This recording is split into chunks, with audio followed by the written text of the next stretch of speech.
ಇನ್ನು ಬಿಜೆಪಿ ಬಗ್ಗೆ ಮಾಜಿ ಸಿಎಂ ಡಿ ವಿ ಸದಾನಂದ ಗೌಡರ ಅಸಮಾಧಾನ ವಿಚಾರವಾಗಿ ಸದಾನಂದ ಗೌಡರು ಅವರ ಅಭಿಪ್ರಾಯ ಹೇಳಿದ್ದಾರೆ ಅಂತ ಬೆಂಗಳೂರಿನಲ್ಲಿ ವಿಪಕ್ಷ ನಾಯಕ ಆರ್ ಅಶೋಕ್ ಹೇಳಿಕೆಯನ್ನ ಕೊಟ್ಟಿದ್ದಾರೆ.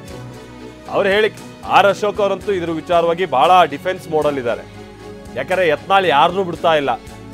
ಯಾರಾದ್ರೂ ಯತ್ನಾಳ್ ವಿರುದ್ಧವಾಗಿ ಈ ವಿಚಾರ ಮಾತನಾಡೋದು ಅಥವಾ ಯಡಿಯೂರಪ್ಪನವರ ಕುಟುಂಬದ ಪರವಾಗಿ ಮಾತನಾಡಿದ್ರೆ ಎಲ್ರಿಗೂ ಹಿಗ್ಗಾಮುಗ್ಗಾ ಜಾಡಿಸ್ತಾ ಇದ್ದಾರೆ. ಬಹುಶಃ ನಾನು ಯಾಕೆ ಅನ್ನೆಸರಿ ರಿಸ್ಕ್ ತಗೊಳ್ಳಿ ಅನ್ನುವಂಥ ರೀತಿಯಾಗಿ ಆರ್ ಅಶೋಕ್ ಅವರು ಇರ್ಬೋದು. ಇವತ್ತು ಅಷ್ಟೇ ಅವ್ರ ಹೇಳಿಕೆ ನಾನು ನೋಡಿಲ್ಲ, ಅವ್ರ ಜೊತೆ ನಾನು ಮಾತುಕತೆ ಮಾಡ್ತೀನಿ. ಡಿಸೆಂಬರ್ 3ನೇ ತಾರೀಕಿನಂದು ನಡೆಯುವ ಕೋರ್ ಕಮಿಟಿ ಸಭೆಯಲ್ಲಿ ಅವ್ರ ಜೊತೆ ಮಾತನಾಡ್ತೀನಿ ಅಂತ ಆರ್ ಅಶೋಕ್ ಹೇಳಿದ್ದಾರೆ. ಅದನ್ನ ನಾನು ನೋಡಿಲ್ಲ, ನೋಡಿದ್ಮೇಲೆ ರಿಯಾಕ್ಟ್ ಮಾಡ್ತೀನಿ.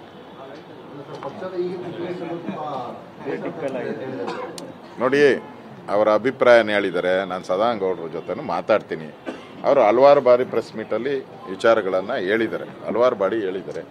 ನಾನು ನೋಡಿಲ್ಲ, ನೋಡಿದ್ಮೇಲೆ ಮಾತಾಡ್ತೀನಿ. ಅದು ಪಕ್ಷದ ವೇದಿಕೆಯಲ್ಲಿ ಇವೆಲ್ಲವನ್ನು ಚರ್ಚೆ ಮಾಡ್ತೀನಿ. ಅವರು ಕೋರ್ ಕಮಿಟಿ ಸದಸ್ಯರು ಇರೋದ್ರಿಂದ ಈ ಕೋರ್ ಕಮಿಟಿ 3ನೇ ತಾರೀಕು ಕೋರ್ ಕಮಿಟಿ ಇದೆ, ಅಲ್ಲಿ ಅವ್ರ ಜೊತೆ ಚರ್ಚೆ ಮಾಡ್ತೀನಿ. ಅದನ್ನು ನಾನು ನೋಡಿಲ್ಲ, ನೋಡಿದ್ಮೇಲೆ ರಿಯಾಕ್ಟ್ ಮಾಡ್ತೀನಿ. ನೋಡಿ, ಅವರ ಅಭಿಪ್ರಾಯನ ಹೇಳಿದ್ದಾರೆ. ನಾನು ಸದಾನಂದ ಗೌಡರ ಜೊತೆ ಮಾತಾಡ್ತೀನಿ. ಅವರು ಹಲವಾರು ಬಾರಿ ಪ್ರೆಸ್ ಮೀಟಲ್ಲಿ ವಿಚಾರಗಳನ್ನು ಹೇಳಿದ್ದಾರೆ, ಹಲವಾರು ಬಾರಿ ಹೇಳಿದ್ದಾರೆ. ನಾನು ನೋಡಿಲ್ಲ, ನೋಡಿದ್ಮೇಲೆ ಮಾತಾಡ್ತೀನಿ. ಹಾಗೆ ಬಿಜೆಪಿಯಲ್ಲಿ ಗುಂಪು ಇರುವಂಥದ್ದು ಅಥವಾ ಗುಂಪುಗಾರಿಕೆ ನಡೀತಾ ಇರುವಂಥದ್ದು ನಿಜ ಅಂತ ಅರವಿಂದ್ ಬೆಲ್ಲದ್ ಕೂಡ ಹೇಳಿದ್ದಾರೆ. ಅರವಿಂದ್ ಬೆಲ್ಲದ್ ವಿಪಕ್ಷಕ್ಕೆ ಸಂಬಂಧಪಟ್ಟ ಹಾಗಿನ ಉಪನಾಯಕ ಕೂಡ. 2 ತಿಂಗಳಲ್ಲಿ ಸಮಸ್ಯೆ ಬಗೆಹರಿಯುತ್ತೆ ಅನ್ನುವಂಥ ವಿಶ್ವಾಸವನ್ನು ಕೂಡ ವ್ಯಕ್ತಪಡಿಸಿದ್ದಾರೆ. ಗುಂಪುಗಳಿರುವಂಥದ್ದು ಎಲ್ರಿಗೂ ಕೂಡ ಗೊತ್ತಿರುವಂಥ ಸಂಗತಿ ಅಂತಲೂ ಕೂಡ ಅವರು ಹೇಳಿದ್ದಾರೆ. ಗುಂಪುಗಾರಿಕೆ ಇರೋದು ನಿಜ, ಎಲ್ಲರೂ ಸೇರಿ ಸಮಸ್ಯೆಯನ್ನು ಬಗೆಹರಿಸ್ಕೊಳ್ತೀವಿ. ಆಮೇಲೆ ಯತ್ನಾಳ್ ಅವರು ಪಕ್ಷದ ವತಿಯಿಂದನೇ ಅವ್ರು ಹೋರಾಟ ಮಾಡ್ತಾ ಇದ್ದಾರೆ ಅನ್ನುವಂಥ ರೀತಿಯಾಗಿಯೂ ಕೂಡ ಮಾತನಾಡಿದ್ದಾರೆ ಅರವಿಂದ್ ಬೆಲ್ಲದ್. ಏನು ಹೇಳಿದರೆ ಬನ್ನಿ ಕೇಳೋಣ. ಎಲ್ಲರಿಗೂ ಗೊತ್ತಿದ್ದೈತಿ, ಸ್ವಲ್ಪ ಗುಂಪುಗಳು ಇದಾವೆ. ಎಲ್ಲರೂ ಕೂಡಿ ಅದನ್ನು ಮಾತಾಡಿ ಬಗೆಹರಿಸ್ಕೊಳ್ಳೋಂಥ ಅವಶ್ಯಕತೆ ಐತಿ. ಅದನ್ನು ನಾವು ಮಾಡ್ಕೊತೇವೆ ಪಕ್ಷದಲ್ಲಿ. ಎಲ್ಲದು ಬಿ ಜೆ ಪಿನ ಅವ್ರು ಮಾಡ್ತಾ ಇರೋದು ಬಿ ಜೆ ಪಿಯಿಂದನೇ, ಇಲ್ಲೇ ಉಳಿದವ್ರು ಮಾಡ್ತಾ ಇರೋದು ಬಿ ಜೆ ಪಿಯಿಂದನೇ. ಇದು ಪತ್ರ ಸೆಳೆಯೋದು ನನಗನ್ಸೋ ಮಟ್ಟಿಗೆ ಅವಶ್ಯಕತೆ ಇಲ್ಲ. ಇದು ಇದ್ದಿದ್ದ ವಿಷಯ ಇನ್ನೂ ಹೆಚ್ಚು ಬೆಳೆಸುವಂಥದ್ದು ಆಗ್ತೈತಿ. ಆ ರೀತಿ ಅವಶ್ಯಕತೆ ಇಲ್ಲ ಅಂತ ನನಗನ್ನಿಸ್ತು. ಈ ಗೊಂದಲ ಯಾವಾಗ ಬಗೆಹರಿಯುತ್ತೆ?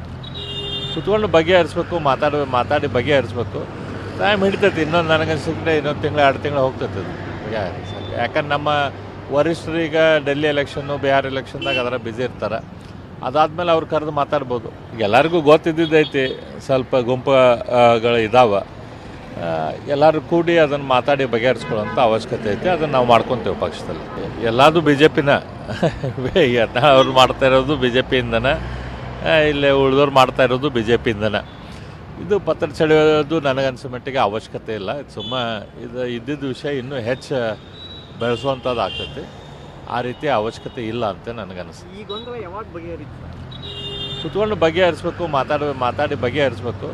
ಟೈಮ್ ಹಿಡಿತೈತಿ. ಇನ್ನೊಂದು ನನಗನ್ಸಿದ್ರೆ ಇನ್ನೊಂದು ತಿಂಗಳು 2 ತಿಂಗಳು ಹೋಗ್ತೈತೆ ಅದು ಬಗೆಹರಿಸಕ್ಕೆ. ಯಾಕಂದ್ರೆ ನಮ್ಮ ವರಿಷ್ಠರು ಈಗ ಡೆಲ್ಲಿ ಎಲೆಕ್ಷನ್ನು, ಬಿಹಾರ್ ಎಲೆಕ್ಷನ್ದಾಗ ಅದರ ಬ್ಯುಸಿ ಇರ್ತಾರೆ.